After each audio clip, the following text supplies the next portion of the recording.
ছাত্রছাত্রী তোমরা সকলেই দেখতে পাচ্ছ যে আমরা পার্ট 2 নিয়ে চলে এসেছি হলুদ পোড়ার। ঠিক আছে, হলুদ পোড়ার পার্ট 2।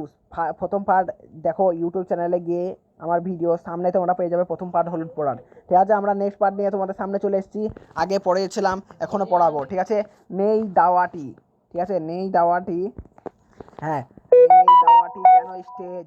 ঠিক আছে, দাওয়াটি যেন স্টেজ, সেখানে যেন মানুষের জ্ঞান বুদ্ধির অতীত রহস্যকে সহজবুদ্ধ নাটকের রূপ দিয়ে অভিনয় করা হচ্ছে। ঘরের দুয়ারে কুঞ্জ যেন আমদানি করেছে জীবনের শেষ সীমানার ওপারে ম্যাজিক। এমন ঘরোয়া, এমন হয়ে উঠেছে দামিনীর মধ্যে অদেহি ভয়ঙ্কর এই ঘনিষ্ঠ আবির্ভাব। ভয় সকলে ভুলে গেছে, শুধু আছে তীব্র উত্তেজনা এবং কৌতূহল ভরা পরম উপভাগ্য শিহরণ। একলা সামনে এগিয়ে, পাশে সরে পিছু হটে, সামনে পিছনে দুলে দুলে কুঞ্জ দুর্বোধ্য মন্ত্র আওড়াতে, মানে বলতে থাকে। মাল সাথে আগুন করে, তাতে মালসা মানে একটা পাত্র। ঠিক আছে, পাত্র যেখানে আগুনে করে, মানে তাতে একটি দুটি শুকনো পাতা আর মানে শিকড় পুড়তে দেয় আর চামড়া পোড়ার মতো এটা মানে গন্ধ করে, যেটাকে বলে। দামিনীর আর্তনাদ ও ছটফটানি ধীরে ধীরে কমে আসছিল। এক সময় খুঁটিতে পিঠ ঠেকিয়ে কাঠ হয়ে দাঁড়িয়ে সে বজবজ চোখে কুঞ্জোর দিকে তাকিয়ে নিস্পন্দ হয়ে রইল। তখন একটা কাঁচা হলুদ পুড়িয়ে তার নাকের কাছে ধরল। দামিনীর ঢুলো ঢুলো চোখে ধীরে ধীরে বিস্ফোরিত হয়ে উঠল সর্বাঙ্গ এবং ঘন ঘন শিহরণ বয়ে যেতে লাগলো। কে তুই? বল বল, তুই কে? আমি শুভ্রা গো, শুভ্রা, আমায় মেরো না। চাটুর্যে বাড়ির শুভ্রা, যে খুন হয়েছে। হ্যাঁ গো হ্যাঁ, আমায় মেরো না। নবীন নবীন দাওয়ার এক পাশে দাঁড়িয়েছিল এবং তার দিকে মুখ ফিরিয়ে কুঞ্জ বলল, ব্যাপার বুঝলে কর্তা? উঠান থেকে চাপা গলায় বুড়ো ঘোষালের নির্দেশ এলো। কে খুন করেছে? শুধাও না কুঞ্জকে। ওহে কুঞ্জ, শুনছো? কে শুভ্রা খুন করেছিল? শুধাও না চট করে। কুঞ্জকে কিছু জিজ্ঞাসা করতেই হলো না। দামিনী নিজ থেকেই ফিস ফিস করে জানিয়ে দিল, বলাই খুড়ো আমাকে খুন করেছে। ঠিক আছে, নানাভাবে ঘুরিয়ে ফিরিয়ে অনেকবার তাকে প্রশ্ন করা হলো, কিন্তু দামিনীর মুখ থেকে এছাড়া আর কোনো জবাব এলো না। যেন সে শুভ্রা এবং বলাই তাকে খুন করেছে।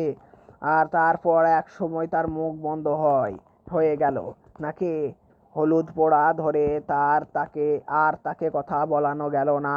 কুঞ্জ অন্য একটি প্রক্রিয়া আয়োজন করেছিল, কিন্তু কৈলাস ডাক্তার এসে পড়ায় আর সুযোগ পেল না। কৈলাসের চেহারাটা জমকালো, প্রকাণ্ড শরীর, এক মাথা কাঁচা পাকা চুল, মোটা ভুরো আর মুখময় খোঁচা খোঁচা গোঁফদাড়ি। এসে দাঁড়ায় ষাঁড়ের মতো গর্জন করতে করতে, যে সে সকলে গালাগালি দিতে আরম্ভ করলো। কুঞ্জর আগুনের মালসা তার দিকেই লাথি মেরে ছুড়ে দিয়ে বলল, দাঁড়া হারামজাদা, তোকে ফাঁসি কাঠে ঝুলাচ্ছি। ওষুধ দিয়ে বৌমাকে আজ মেরে ফেলে থানায় তোর নামে রিপোর্ট দেব। তুই খুন করেছিস। কৈলাস খুঁটিতে বাঁধা চুল খুলে দামিনীকে ঘরে নিয়ে গিয়ে বলাই দাদা মশাইয়ের আমলে প্রকাণ্ড খাটের বিছানায় শুইয়ে দিল এবং পেট করে তার বাহুতে ছুঁচ ফুটিয়ে গায়ে ঢুকিয়ে দিল ঘুমের ওষুধ।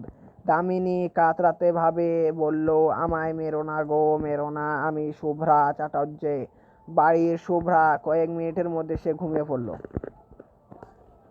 দামিনীর মুখ দিয়ে শুভ্রা বলাই চক্রবর্তীর নাম করায় অনেক বিশ্বাসের মনে যে ধাঁধা সৃষ্টি হয়েছিল, বুড়ো ঘোষালের ব্যাখ্যা শুনে সেটা কেটে গেল। মানে ধরো, তোমাদেরকে আমি কোনো এক্সপ্লেন করে বলছি না, কারণ এগুলো আমাদের বাংলা ভাষা। ঠিক আছে, আমাদের সব থেকে সহজ ভাষাগুলোই এখানে এক্সপ্লেন করা আছে, সেই জন্য তোমাদেরকে আমি কঠিন ভাষা নেই বলে বেশি বলছি না। ঠিক আছে, যেগুলো কঠিন ভাষা আমি তোমাদেরকে অবশ্যই বলবো, কোনো টেনশন নেই। আগে বলাই চক্রবর্তী মরে গিয়েছিল সন্দেহ নেই, কিন্তু শুধু জ্যান্ত মানুষ কি মানুষ গলা টিপে মারে? আর কিছু মারে না।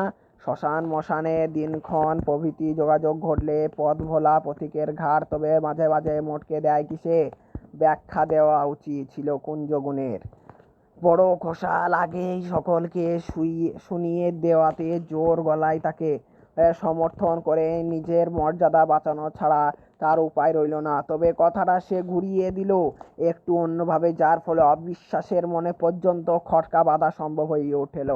তারপরে বলাই চক্রবর্তী শুভ্রাকে খুন করেছে বটে, কিন্তু সে সোজ কি বলেছে এটা সোজাসুজি মানে সোজাসুজি নিজে নয়, ঠিক আছে, মানে সে নিজে নিজে মানে খুন করেনি, কারো অন্য হাত দ্বারাই খুন করানো হয়েছে তাকে, সেই জন্য বলছে যে সোজাসুজি মানে সোজাসুজি খুন করেনি, কারণ মরার 1 বছরের মধ্যে সেটা কেউ পারে না।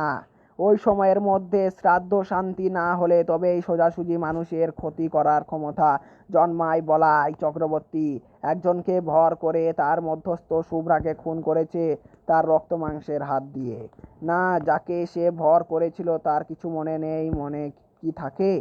এক রাতে অনেক কান ঘুরে পরের দিন সকাল এই কথাগুলি ধীরনের কানে গেল। অগ্রায়ণের উজ্জ্বল মিঠে রোদ তাকে চারিদিকে ছড়িয়ে আছে, বর্ষায় পরিপুষ্ট গাছে আর আগাছা জঙ্গলে যেন পার্থিব জীবনে ছড়াছড়ি।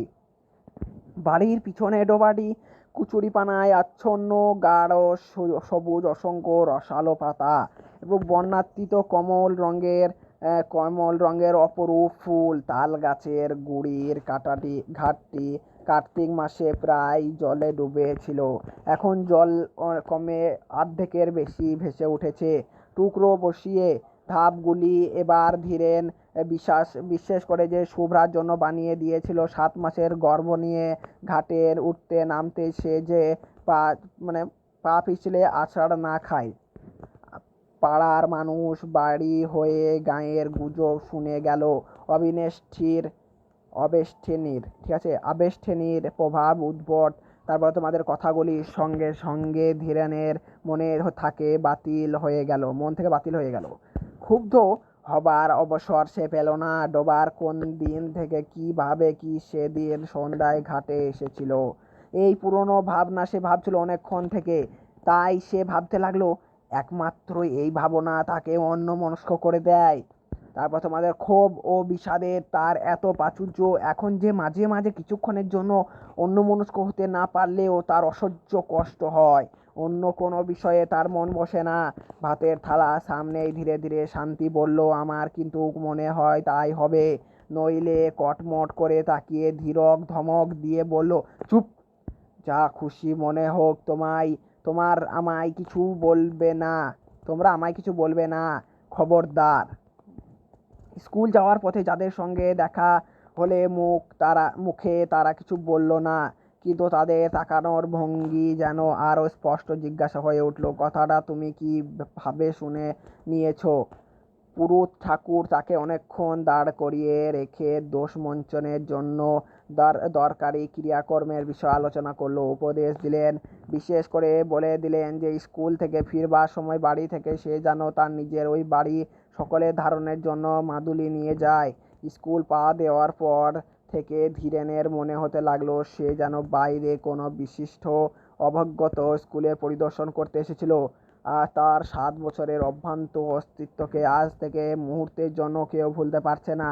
প্রথম ঘটনাটাতেই ক্লাস মানে একটা দুশ্চিন্তা, ঠিক আছে, অর্ধেক ছেলে আড়ষ্ট মানে একটু চিন্তিত ভাব হয়ে বসে আছে, বাকি অর্ধেক নিজেদের মধ্যে গোজাগুজি ফিসাফিসি করছে। নিজেকে জীবন্ত ব্যাঙের মতো মনে হচ্ছিল। বইয়ের পাতায় চোখ রেখে ধীরেন পড়তে লাগলো, চোখ তুলে ছেলেদের দিকে তাকাতে পারল না। ঘন্টা কাবার হতেই হেডমাস্টার ডেকে পাঠালেন, তুমি 1 মাসের ছুটি নাও ধীরেন।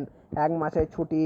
মাথুরের এই মাত্র বলে গেলেন আজ থেকেই ছুটি পাবে, আজ আর তোমায় পড়ে কাজ নেই। মথুরা বাবু স্কুলের সেক্রেটারি মাইল খানকে পথ হাঁটলেই তার বাড়ি পাওয়া যাবে। মাইল খান, ঠিক আছে, 1 মাইল বলি না আমরা, 1 মাইল মানে এটা 1 মাইল বলেছে।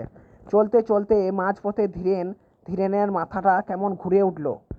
উঠানে থেকে হঠাৎ চেতনায় ঝাঁকি লেগে মাথাটা তার এই রকম ঘুরে উঠেছে। চিন্তায় অনুভূতি আকস্মিত পরিবর্তনের সঙ্গে এই ঝাঁকি লাগে, ঠিক আছে, এই ঝাঁকি মানে এই যাকে বলে না শক লাগে, সেটাকে বলেছে ঝাঁকি, অথবা এমন ঝাঁকি লেগে তার চিন্তা অনুভূতি বদলে যায়। শক লেগে গাছতলায় কিছুক্ষণ বিশ্রাম করে সে বাড়ির দিকে পা বাড়ালো। মথুরা বাবু এখন হয়তো খেয়ে দেয়ে বিশ্রাম করছেন, এখন তাকে বিরক্ত করা উচিত হবে না। স্কুল থেকে তাড়িয়ে দেওয়া হয়নি, 1 মাসের জন্য ছুটি দেওয়া হয়েছে। 1 মাসের মধ্যে মথুরাবাবুর সঙ্গে দেখা করার অনেক সময় সে পাবে আজ গিয়ে, ঠিক আছে। হাতে পায়ে না ধরাই ভালো। চলো আজকে আমরা তোমাদেরকে আবার 3টে পাতা তোমরা দেখতে পাচ্ছ আমি পড়িয়ে দিলাম, ঠিক আছে। আর মাত্র থাকলো 3টে পাতা, অনেকটা ভিডিওটা লম্বা হয়ে যাবে বলে আমি আজকে 3টে পাতাটা পড়াতে পারলাম না। অবশ্যই তোমাদেরকে নেক্সট পার্টে তোমাদেরকে পড়িয়ে দেওয়া হবে, কিন্তু অবশ্যই তোমরা টার্গেট 40 চ্যানেলকে সাবস্ক্রাইব করে নিজের করে নাও, যাতে তোমরা এই আমি ভিডিওটা এত সুন্দর করে বোঝাচ্ছি যেন তোমাদের বোঝানো মাত্রই মানে যখনই আমি ভিডিওটা ছাড়বো যেন তোমাদের সঙ্গে সঙ্গে তোমাদের কাছে চলে যায়। প্লিজ একটা সাবস্ক্রাইব করে লাইক করে দাও। চলো, আর তোমাদের জন্য একটা হোয়াটসঅ্যাপ গ্রুপ খোলা হয়েছে, তোমরা যদি ঢুকতে চাও হোয়াটসঅ্যাপ গ্রুপে অবশ্যই মানে কমেন্ট বক্সে কমেন্টে তোমাদের লিঙ্ক দেওয়া হবে, তোমরা ঢুকে যেতে পারো। বাই সকলকে।